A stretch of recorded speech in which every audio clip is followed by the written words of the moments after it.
답심리역은 8번째로 혼잡도가 높은 역이라는 것을 알 수 있습니다. 두 역의 차이가 극명하게 난다는 것을 알 수 있는데 용답동의 위치가 정말 좋다는 걸 짐작해 볼 수 있는 부분인데 출퇴근 시간에 높은 혼잡도로 타 지역에 비해서 더 많은 에너지가 소모될 수 있으므로 세 군데의 일자리 수요를 확실하게 잡을 수 있느냐의 관점으로 봤을 때는 약간 아쉬운 입지라고 평가할 수 있겠습니다.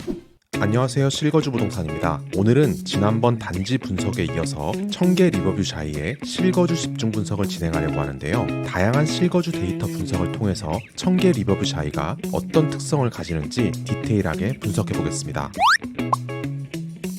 이곳의 입지는 지하철 5호선 답심리역이 초근접한 위치로 답심리역 이용이 매우 용이한 지역입니다. 답심리역은 7번, 8번 출구를 이용하게 되는데 역의 출구도 협소한 편이고 에스컬레이터가 없다는 특징도 있습니다. 5호선은 원래도 깊이가 깊은 편이기 때문에 지하철을 탈 때까지 약 5분에서 10분의 시간이 소요될 것으로 예상됩니다. 이곳은 더블 역세권으로 신담역 1번 출구까지 약 5분에서 10분 정도의 거리에 있는데 평지에 위치한 지상철이기 때문에 플랫폼까지 계단을 이용하진 않지만 주로 이용하게 되는 방향인 용담역 방면은 반대편에 위치해 있기 때문에 육교 형식의 계단을 넘어가야 된다는 특징이 있습니다. 탑승까지는 약 15분 정도의 시간이 소요된다고 볼 수 있습니다. 지하철역의 이용 승객수 데이터를 살펴보겠습니다. 두 역의 차이가 극명하게 난다는 것을 알 수 있는데 답심리역의 이용 승객은 굉장히 많은 편이고 신담역은 상대적으로 이용 승객이 적은 편입니다. 신담역이 2호선의 지선으로 환승 연계가 애매하기 때문에 이곳을 더블 역세권으로 볼 수 없다는 분들도 종종 있는데 이용 승객 수만으로 봤을 때는 더블 역세권의 의미를 가질 수 있는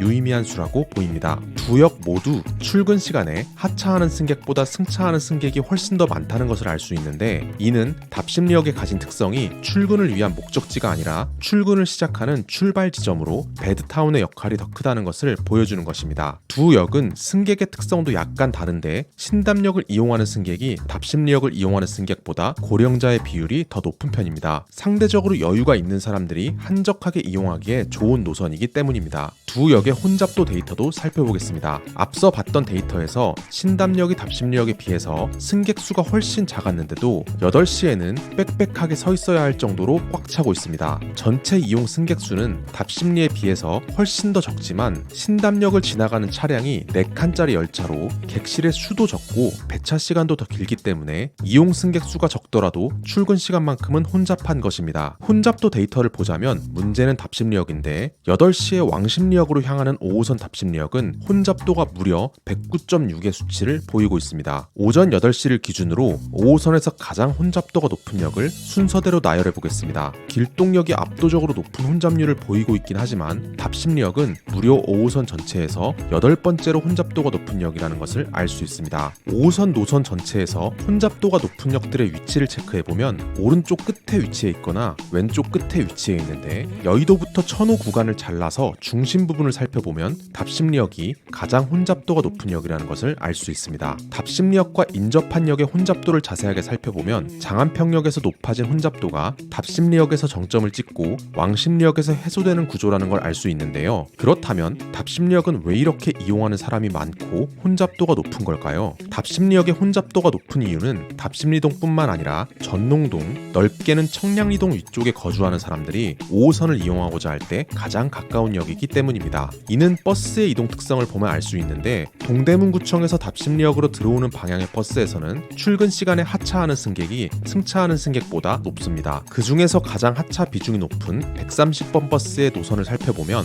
미아동에서 제기동을 관통해서 동대문구로 진입하고 답심리역으로 들어오는 버스라는 것을 알 수 있는데 이 버스 노선이 관통하고 있는 동부권에 거주하는 사람이 5호선을 이용하기 위해서는 이 버스를 타고 답심리역으로 이동해야 됩니다. 결국 답심리역은 동대문구 권역에서 5호선을 이용하고자 하는 사람들에게 허브와 같은 역할을 하는 지역이기 때문에 굉장히 혼잡도가 높은 것입니다. 반면 반대 방향의 정류장에는 출근 시간대에 승차하는 승객이 훨씬 더 많은 것을 알 수 있는데 이 중에서 승차 니즈가 가장 높은 721번의 버스가 사대문 안쪽을 향하는 노선이기 때문입니다. 이렇게 수요가 많은 답심리역을 초역세권으로 이용할 수 있는 용답동이 어느 지역까지 일자리를 커버할 수 있는지 용답동의 실거주 데이터도 살펴보겠습니다. 확실히 5호선 답심리역이 어디로든 뻗어나가기 좋은 지하철역인 만큼 실제 출퇴근도 다양한 지역으로 분산되고 있습니다. 얼마 전에 분양이 있었던 이문아이파크 자이가 속한 이문동의 데이터와 비교해보면 이문동은 동대문구, 종로구, 중랑구, 성북구, 중구 이후부터는 이동하는 승객이 급격하게 감소하는 모습을 보이는데 용답동은 승객 수가 완만하게 감소하는 경향을 보입니다. 용답동의 위치가 정말 좋다는 걸 짐작해 볼 수 있는 부분인데 CBD 업무지구 중에서 중심 권역에 해당하는 중구, 종로구로 정말 많은 인원이 출퇴근하고 있는 모습이고 강남과 송파 권역도 많은 인원이 출퇴근하고 있습니다. 5호선으로 여의도까지도 연결되어 있기 때문에 영등포구도 많은 인원이 출퇴근하는 모습을 보이고 있습니다. 다만 출퇴근지로 이동하는 교통의 종류가 극명하게 나뉘는 편인데 성동구와 광진구, 동대문구를 제외하고는 지하철을 이용하는 승객이 압도적으로 높습니다. 이곳에 거주해보신 분들은 아시겠지만 동대문구나 광진구로 이동하기 위해서는 지하철보다 버스가 훨씬 편리합니다. 답심리에서 동대문역까지 이동을 위해서는 지하철로는 신담역부터 신설동역 그리고 동대문을 거쳐야 되지만 신담역의 배차가 워낙 길기 때문에 버스로 이동하는 것이 더 안전하고 광진구로 이동할 때 이용하는 천호대로는 버스 전용 차로가 잘 되어 있어서 버스 이용이 편리한 편입니다. 이 외에 출퇴근 지역에서는 거의 버스로 이동할 수가 없기 때문에 지하철만으로 이동해야 되고 지하철로 많은 승객이 몰리는 만큼 혼잡한 출퇴근이 될 수밖에 없게 됩니다. 다양한 지역으로 분산될 수 있을 만큼 용답동의 위치가 좋고 서울의 3대 일자리 지구의 모든 수요를 잡을 수 있는 입지이긴 하지만 출퇴근 시간의 높은 혼잡도로 타 지역에 비해서 더 많은 에너지가 소모될 수 있으므로 세 군데의 일자리 수요를 확실하게 잡을 수 있느냐의 관점으로 봤을 때는 약간 아쉬운 입지라고 평가할 수 있겠습니다. 학군 데이터도 살펴보겠습니다. 우선 초등학교는 용답초등학교에 배정되는데 거리가 정말 애매합니다. 도보로 가기엔 멀고 차량으로 가기엔 가까운 위치에 있으며 대중교통으로 이동하기에도 애매합니다. 용답초등학교는 규모가 굉장히 작은 학교이기 때문에 무조건 이쪽으로 배정이 될 텐데 답심리초등학교와 완전히 인접한 레미안 위브 아파트에 비해서 아쉽다고 볼 수 있습니다. 학교의 규모도 답심리초등학교가 훨씬 크기 때문에 초등학생 자녀가 있으신 분들은 무조건 레미안 위브를 더 선호하실 것 같습니다. 용답동은 성동구에 속하기 때문에 중학교의 학구는 성동광진 1학교군에 속하게 됩니다. 마장중학교, 한양대 부속중학교,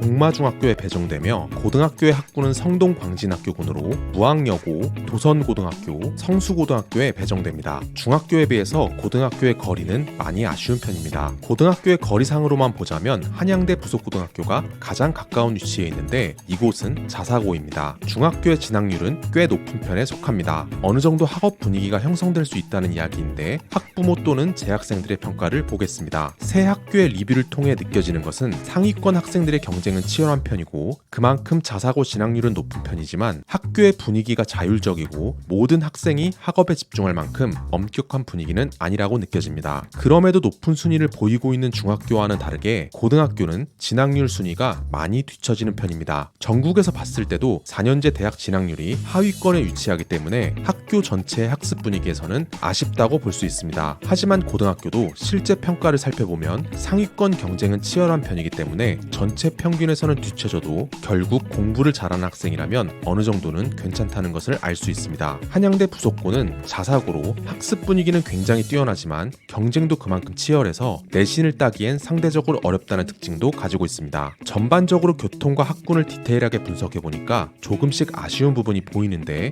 이런 아쉬운 특성 때문에 주변의 아파트들이 초고가 영역으로 진입하지 못하고 있고 앞으로 동부권에서 호재들이 청량리역을 중심으로 이루어지는 만큼 직접적인 호재로 인해서 꾸준히 가격이 상승되기에는 어려운 지역이라고 평가할 수 있겠습니다. 그러나 이 아파트의 최대 장점은 초역세권을 품은 대단지 아파트로 높은 실거주 만족도를 줄 수 있기 때문에 서울의 청약 중에서는 손꼽을 만한 청약이라고 보여집니다. 그럼 다음엔 청계 리버브 자이의 인테리어와 옵션 분석으로 돌아오도록 하겠습니다. 감사합니다.